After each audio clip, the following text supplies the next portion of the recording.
There must be something in the air this decade with all the Frankenstein adaptations we've been getting, and honestly, I'm all here for it. If I've never said it on the channel before, Frankenstein is my top one absolute favorite novel, and I was a fan of Del Toro's version, which came out a couple of months ago, as while that movie wasn't completely perfect, it's still one of the closest adaptations of the book. When that movie started with being in the ice, I knew we were in good hands. However, what we have today, folks, is not exactly an adaptation. I would say it's more than just that, at least. In fairness, it's not like this movie was ever advertised as an adaptation, which makes me constantly beg the question as to why there's a lot of discourse about this thing online. Of course, the movie I'm talking about today is The Bride, which is directed by Maggie Gyllenhaal. It stars Jessie, Buckley, Christian Bale, Jake Gyllenhaal, Penélope Cruz, Peter Sarsgaard, and quite a few others. The film follows a lonely Frankenstein who travels to 1930s Chicago to ask groundbreaking scientist Dr. Euphonius to create a companion for him. The two revive the murdered young woman, and the bride is born, but what ensues is beyond what either of them imagined. I've been looking forward to this movie ever since it's been announced, and as pictures of the characters would be getting released, my hype simply couldn't be contained. However, as the opening weekend came rolling around, the reviews weren't even mixed, but have mostly just been really horrible, negative reviews. So, in a way, as weird as it sounds, it made me want to watch it even more. So now that I've seen it, I want to talk about it. I'm going to start by talking about the performances, leading with Jessie Buckley. Buckley is known for roles in movies like Hamlet and I'm Thinking of Ending Things. Buckley does an incredible job here. If I want to talk about a lot of different aspects of her performance without going into spoilers, so I am going to have to put a spoiler warning right now, so let that be a warning to anyone watching. So if you haven't checked out the movie yet, I would recommend checking them out, then coming back here to watch the rest of the review. There's points in this movie where Buckley's character constantly switches in this schizophrenic nature between acting like her actual character, which is Ida in this movie, and where she changes to talking and acting like the movie version of Mary Shelley. She isn't exactly Mary Shelley, but I'll get into that in more detail later in the review. When she has moments of turning into Mary Shelley, her accent changes into a more posh British sounding one. Along with this, she is twitching around and shouting big words with its different synonyms, which at first was jarring, and sometimes throughout it kept being like this, but I believe the meaning of this side of her character overall triumphs over how it will sound on screen. When Buckley plays the role of Ida, she is magnetic. Sometimes her performance can be a little loud in places, but she's still captivating. She fully commits to everything she's made do in the movie. Her performance is so over the top and really leans into the camp aspects of the movie. She goes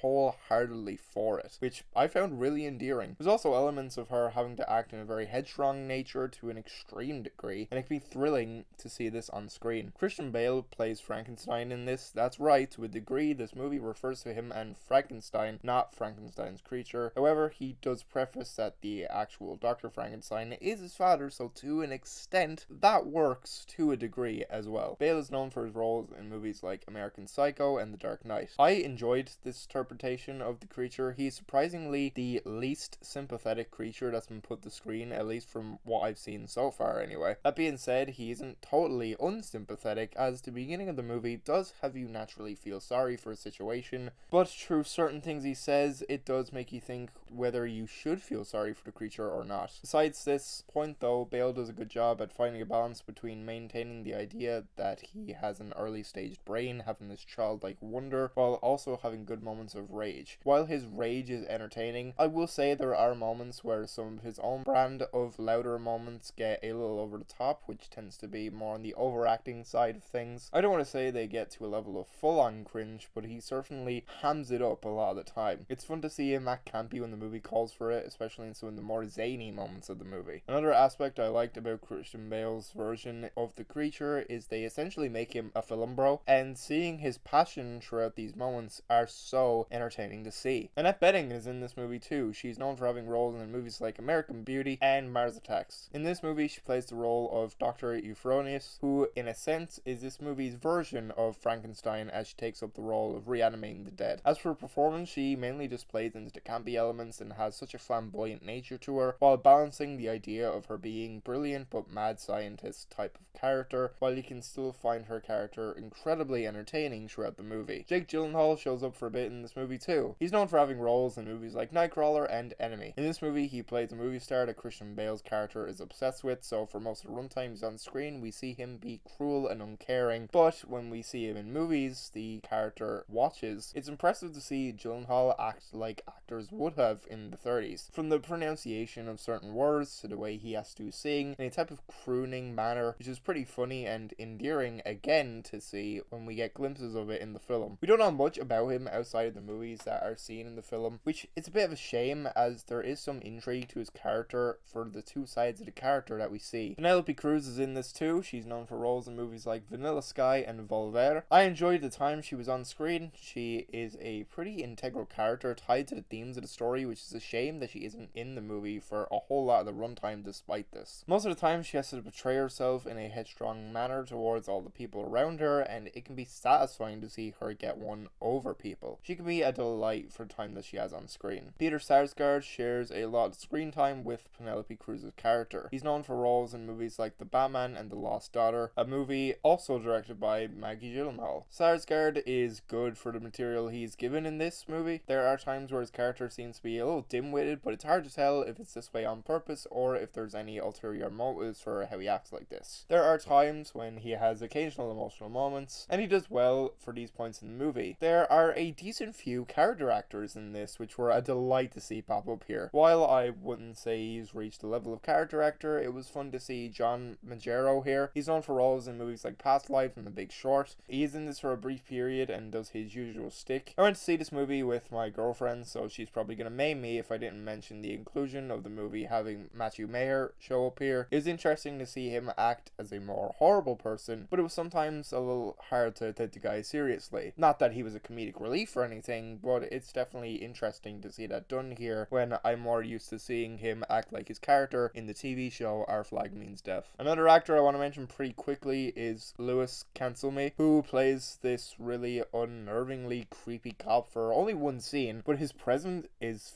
felt through every second as he's there, and you become increasingly uncomfortable the longer that he's here. There is so much to talk about with this movie. It shocks me that a lot of people online seem to be calling this movie a mess. I don't really think a movie having a whole lot going on isn't necessarily a bad thing, as long as it's done right, and for me, I think this is done right. Again, like I said, there's going to be spoilers throughout, especially through this segment. This movie begins with the text that says Mary Shelley wrote Frankenstein on it there, which obviously for a lot of people may not be new information, but I feel like occasionally this gets overlooked or maybe misremembered. It's definitely refreshing to see when Del Toro's Frankenstein decided to end on a quote from Lord Byron of all people. To this day, after seeing that movie, I couldn't fully understand that and it still bothers me. From this, we get a headless Jessie Buckley acting as Mary Shelley, who then possesses the body of Ida, who eventually becomes the bride. Shortly after, Frankenstein, shortened in this movie to Frank, finds her body with the help of Dr. Euphronius. Obviously, from this point in the movie, one of the themes shows its head, where there's many other instances in the movie which touches on the topic of consent. Maggie Gyllenhaal said it best in an interview for the movie, how no one that's born consents into it, especially to being born as a woman, which is a pretty unique way of going about the idea of the Frankenstein mythos. This is an overtly feminist movie, which may make it hard for anyone watching this video to question what I should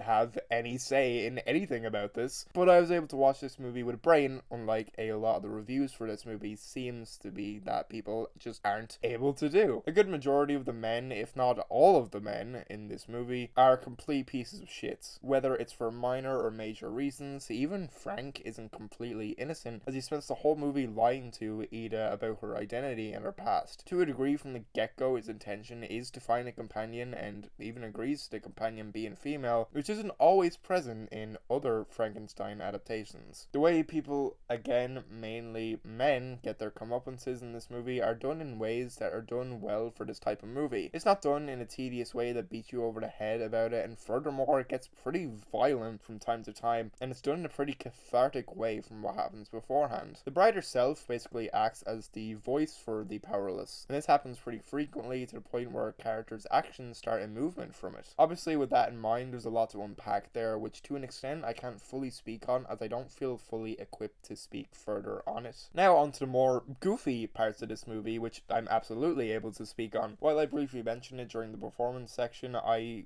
thought it's a fun part in this movie that they made Frank a cinephile and have many moments of him and the bride going to the cinema. I feel like this aspect is what fuels the different types of movies that are thrown into this. Obviously, one of the main things that this is somewhat a version of is Bonnie and Clyde, down to some of the visual clues that come into play into this. There's a dance sequence in this that is such a joy as it goes on. The choreography at times can be uncoordinated and quote-unquote ugly, but I believe that's the intention completely. There's a point near the end of the sequence where Frank sings Putting on the Ritz, and it's in the same way that it's done in Young Frankenstein, which is a fun reference I have thrown in there. I could go on and on about all these choices that are put in here. It's a collection of things people and obviously director love, and for me it just always worked. Moving on, I want to talk about the cinematography in this, which was done by Lawrence Sher, who's done cinematography for movies like Joker and War Dogs. I thought the cinematography here was pretty nice, especially when it comes to the colors here. The majority of the movie is pretty vibrant as it is mainly draped in really nice neon colors, which of course is thanks to the people in the lighting department too. Admittedly, there is a single shot in a scene which I really didn't like. It's near the beginning of the movie in a moment where Frank gets angry and the camera shakes, and I had thought this was going to be a bigger part of the movie, but it's literally only done once and it's not even done well. But I also never really like overly done shaky cam anyway, so this could be just a me thing. There isn't a crazy amount of special unique camera techniques, but it's such a visually striking movie from start to finish. It helps as well that there's moments of beautiful black and white cinematography that I got such a kick out of. Naturally, with this being a Frankenstein movie, a quick note I gotta mention is the makeup effects on both the Bride and Frankenstein. Frank's design is fun. I love that every look for Frankenstein in each adaptation looks different and unique in their own way, while still maintaining a lot of the things that make the character iconic. The placement of his stitching I found to be interesting to look at throughout. The bride's makeup is a cool, nice addition too.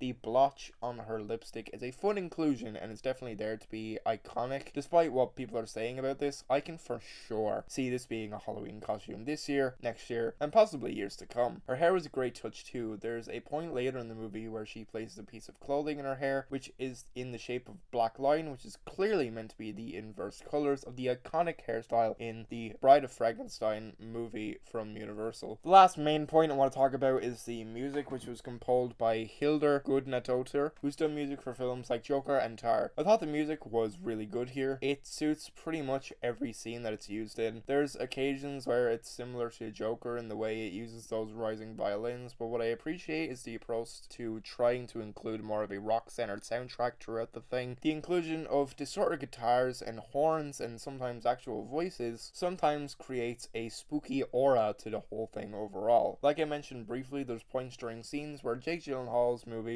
have him singing and dancing, and the attention to detail for these songs are really well done, as the instrumentation sounds similar to that area of music along with his singing. The brief uses of licensed music in this movie is really well done too, and at the end, the credit song being Monster Match is such an inspired and fun choice. If it wasn't clear already, I really like this movie. Hell, I think I love this movie, which brings me to one of the biggest things about the film by saying it's gotten really negative reviews for reasons after watching the movie I honestly can't understand why. This is insane, but in such a fun way. I can never find valid reasons as to why people don't seem to like it. However, at the same time, a lot of the negative reviews for this movie seems to be just from men, and a lot of the rare positive reviews I can find for this that aren't of my opinion are from women. I can understand why a bunch of dumb, insecure men wouldn't like this movie. I mean, the men in this movie are all horrible people who are killed in really violent ways, and the plot is mainly just about a woman whose whole goal is to find her own agency without relying on a man for help. It's just blatant misogyny. There's no easier way of saying it, and it pisses me off because there's been plenty of cases where male directors, specifically someone like Tarantino, can throw throw a bunch of film references into a single film to the point of it just blatantly ripping off movies, and is almost praised for it. But the one time a female director references a bunch of movies in one movie, it's seen as a mess, and doesn't understand what it wants to be. And that just simply isn't the case. People love to bitch and moan about how Hollywood doesn't make any original movies anymore, but when we get a full-blown original movie that is no